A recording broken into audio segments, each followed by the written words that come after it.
Telangana CM రేవంతమయ్య దేని మీద కన్ను పెడుతుండు, దేని మీద సోయి పెడుతుండు అంటే ఒని పాడైపోగారు. కుర్చీ మీదనే కన్ను పెట్టిందట, కుర్చీ ఆడ గుంజుకుపోతారో ఏమో అని ఇవో గీ కథ నడుస్తుందట. ఇవో గీ పిల్లగాడు రామకోటి ఏమో అనుకొస్తుండు. ఇందాం పారి అయ్యా రేవంత్, ఈ ఎక్కడ భయనయ్యా కొలువుల మేళ ఉద్యోగాల మేళ మర్చిపోయినావా?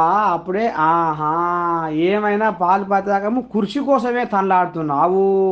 ఇక నీకంటే సీనియర్లు ఉండే మరి పుసుక్కున నా కుర్చీ ఎవరన్నా గుంజుకుంటారో ఏమో అని దాని మీదనే సోయి పెట్టినావు. అయితే ఇప్పుడు నీ కన్నంతా కుర్చీ మీదనే ఉన్నది అని బాయ్యా బీసీ సంఘం లీడరు ఓ అమ్మ కుండ బద్దలు కొచ్చి మాట్లాడుతుండో. గ్రూప్ 1 ఎటువాయే, గ్రూప్ 2 ఎటువాయే, గ్రూప్ 3 ఎటువాయే, గ్రూప్ 4 ఎటువాయే, నువ్వు ఇస్తానన్న 2 లక్షల కొలువులు ఎక్కడ వాయే ఉని పాడుపడగారు. ఈ మధ్య కాలంలో ఆడికి ఈడికి అని నిరుద్యోగులు కన్న బాధలు పడి సీతమ్మ శరీరంలో వస్తుంటే గింతనన్న కసిగంత లేవు. ఏం చేస్తున్నట్టు నువ్వు?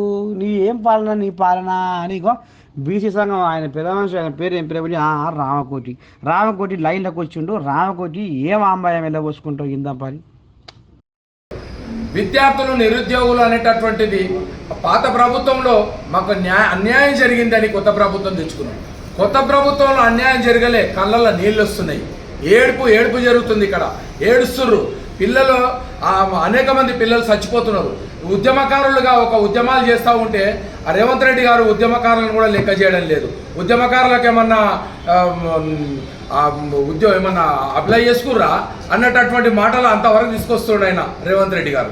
మేము ఏం చెప్తున్నాం రేవంత్ రెడ్డి గారికి అంటే, అయ్యా రేవంత్ రెడ్డి గారు, మీరు 2 లక్షల ఉద్యోగాలు భర్తీ చేస్తానని ఎన్నికల మేనిఫెస్టోలో చెప్పారు, జాబ్ క్యాలెండర్ అని చెప్పారు. గ్రూప్ 1, గ్రూప్ 2, గ్రూప్ 3, గ్రూప్ 4 అనే 25,000 ఖాళీ పోస్టులు ఉన్నాయి, భర్తీ చేస్తామని చెప్పారు. ఏదీ లేదు, అంత శూన్యం అనేటటువంటి విషయంలో ఇవాళ పోలీసు వాళ్ళు మమ్మల్ని వెంటాడి అరెస్ట్ చేయడం జరిగింది. దేని కొరకు అరెస్ట్ చేసిర్రు? సెక్రటరేట్ ముట్టడి ఎందుకోసం చేస్తామన్నాం? మేము బీసీ సంఘం నేత, జాతీయ అధ్యక్షులు ఆర్ కృష్ణ గారు, రాజ్యసభ సభ్యులు ఆర్ కృష్ణ గారి ఆధ్వర్యంలో ఎన్నో ఏళ్ల నుంచి పోరాటం చేస్తూ ఉన్నాం. ఎవరి కోసం పోరాటం చేస్తున్నాం?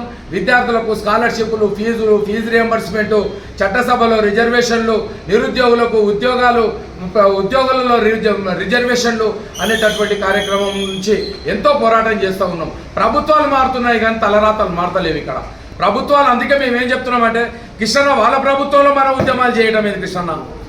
మనమే ఒక ప్రభుత్వం ఏర్పాటు చేయాలని అనుకుంటే మీరు రాజకీయ పార్టీ ఏర్పాటు చేయండి.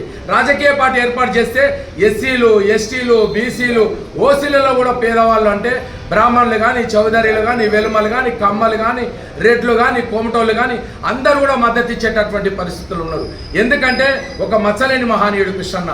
ఎందుకంటే నీతి, నిజాయితీ, నిబద్ధత, అంకితభావం, సిద్ధాంతాన్ని తన కులవృత్తిగా మార్చుకొని ముందుకు పోతున్నటువంటి ఆ వ్యక్తి ఆర్ కృష్ణన్న గారు రాజకీయ పార్టీ పెట్టాలని చెప్పేసి ఇక్కడ ఈ వేదిక నుంచి మేము డిమాండ్